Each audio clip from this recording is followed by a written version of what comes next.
Does the person you are with encourage you to read? You have to ask, what does he bring for me? Roses or books? If someone has a stake in making you better, that person will push you towards books.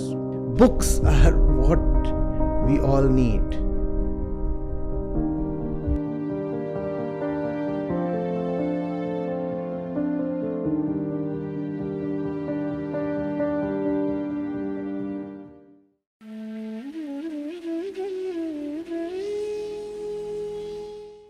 Acharya ji, there is a question in my mind that keeps bothering me quite a lot. So, this concept of, wearing short dresses and not being seen in short dresses in the public.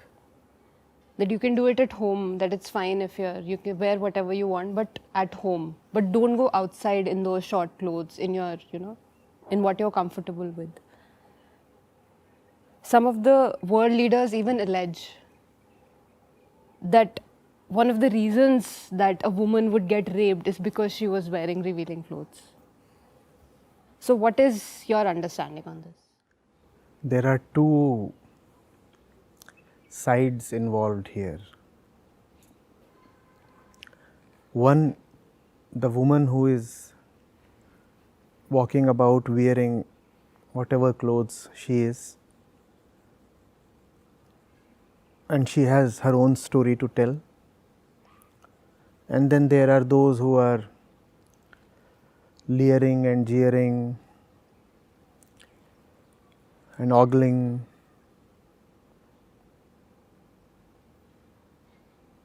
mocking, sometimes attacking.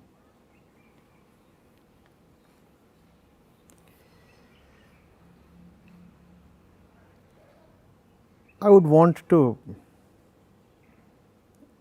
have a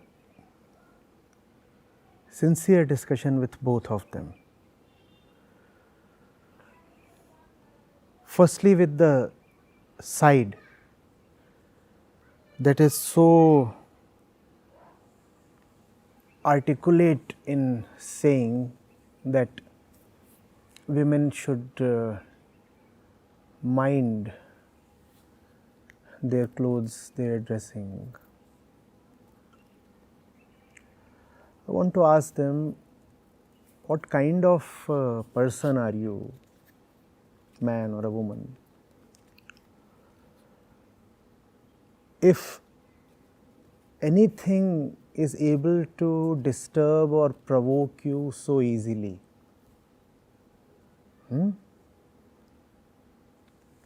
your allegation is that when you watch a woman dressed skimpily, then that becomes a disturbance, a distraction, even a provocation.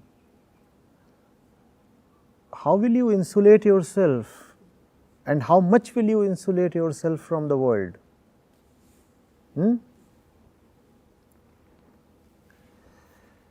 And what are the limits to what you want to see and not see? Today you say that women's legs or thighs provoke you. What prevents you from saying tomorrow that her ankles or fingernails provoke you? Would you then demand that she cover up from head to toe? I want to question this. After all, body is body, skin is skin, flesh is flesh, and blood and bones are blood and bones.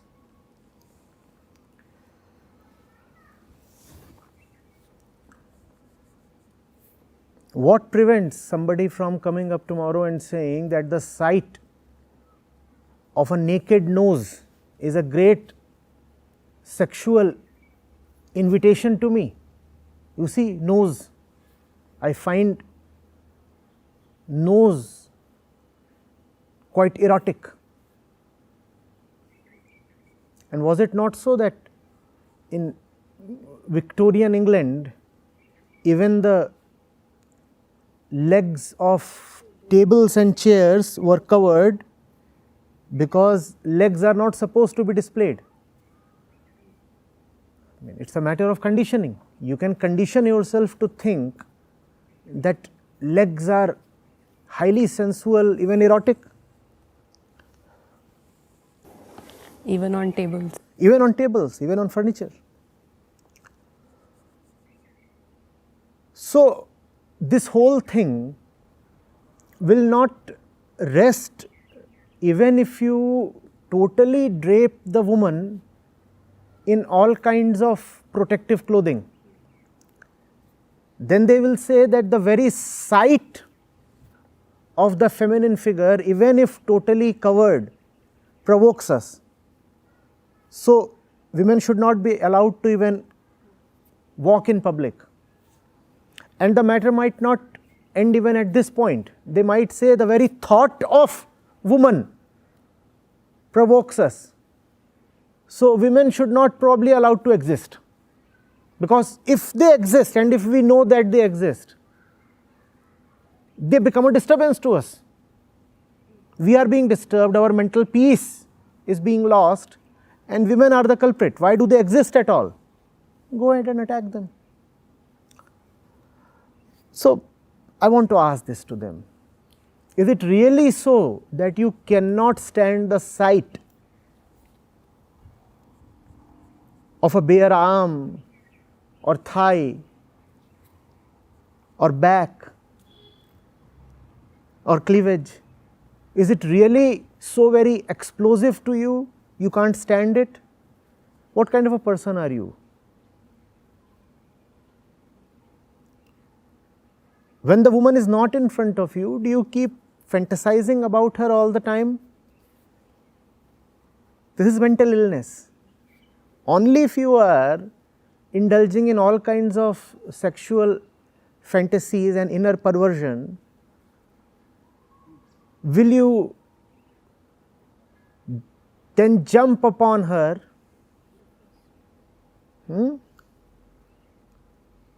at the first sight, right? Otherwise, there is hardly anything so very alluring in the bare body of a human being, a person, a female. Had you had any kind of little spiritual education, you would have known the fact of the body. Had you paid even a few visits to a crematorium, you would have known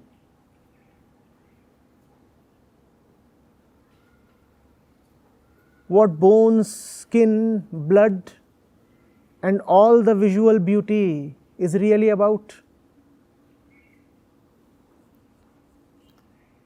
You just need to see the intestines popping out of the stomach of a burning body,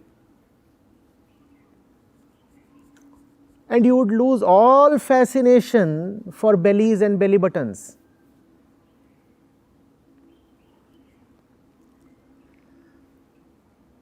So, I seriously need to sit with those people who say that women, by dressing in a so-called loose way, make us vulnerable, corruptible. They are the ones who are responsible because they provoke us. I mean, these people need some rigorous counseling. They are sick.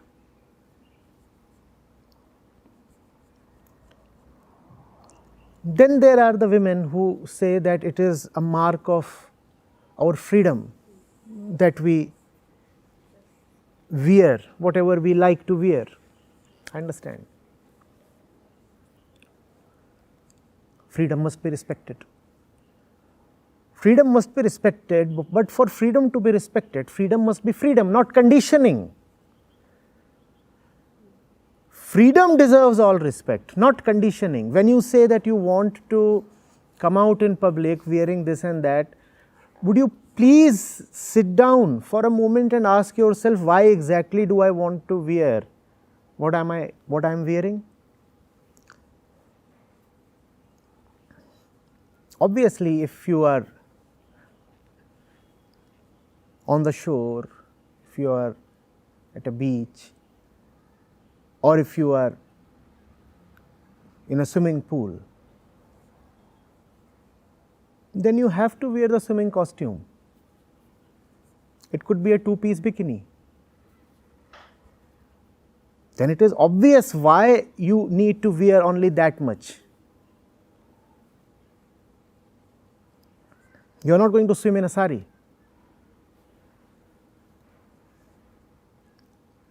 Similarly, there are other obvious, functional, utilitarian reasons why one dresses a particular way. And then there could be the ultimate reason of physical comfort. That too is an obviously valid reason. One feels physically comfortable wearing something. And the moment you say that you feel very comfortable, physically comfortable wearing hot pants or micro minis or whatever, nobody holds any right to object, because it is your body, and if your body feels better wearing a particular kind of stuff, who is anybody else to object? But then you sincerely need to ask yourself, and only you can ask this to yourself, is it only for reasons of functional utility or physical comfort that I am wearing what I am? If you are wearing what you are wearing because it is functionally needed, let us say you are an athlete, you will have to dress up in a particular way. Or if you say that you are very comfortable wearing this or that because it is hot and you can't stand to wear something that is heavier or more oppressive in that kind of weather, fine. But I have seen women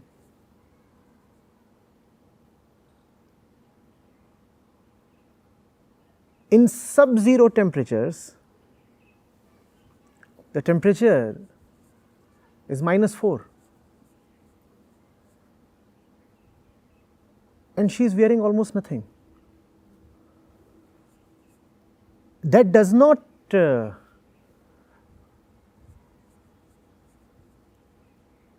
provoke a reaction from me, but basic, simple curiosity. Are you cold proof? Are you weather and climate proof? Do you have some kind of divine heating mechanism inside you that men do not have? How is it so that you choose to reveal the body even in sub-zero temperatures, and all the men are walking around in heavy woolens?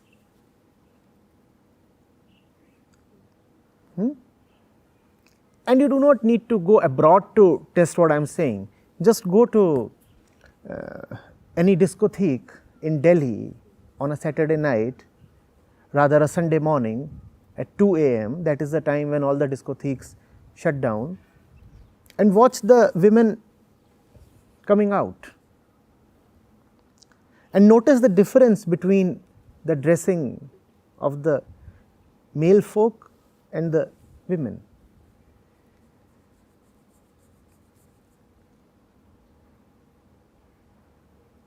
if you are using your body to gather attention,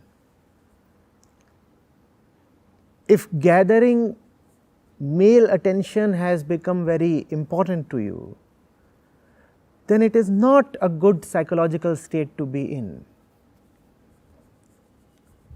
Are you getting it? And please remember, I am not saying this as an advocate of the male population.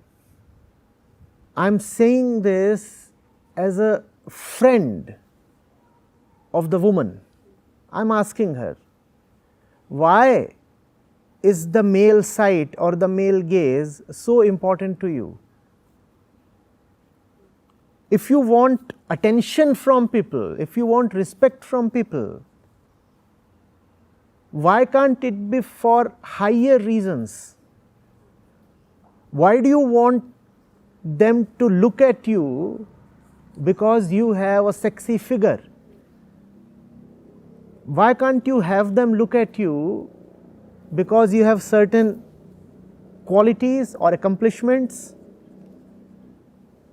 Remember, if you want men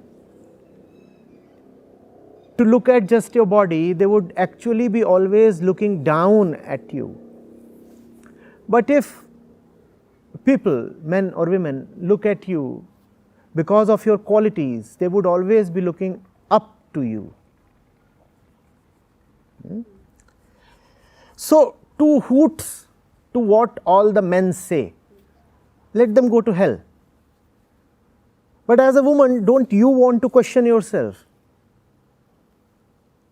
I mean, how has testosterone become so important to me? How? For the sake of his eye, why am I exposing my body? Is he so very important? Is he so very central to my existence that I can't live without getting appreciation and adoration from him? That's the question the women need to ask themselves. That's also a question those boys and men need to ask themselves who develop a gym-toned, sculpted body and then want to take off their tees.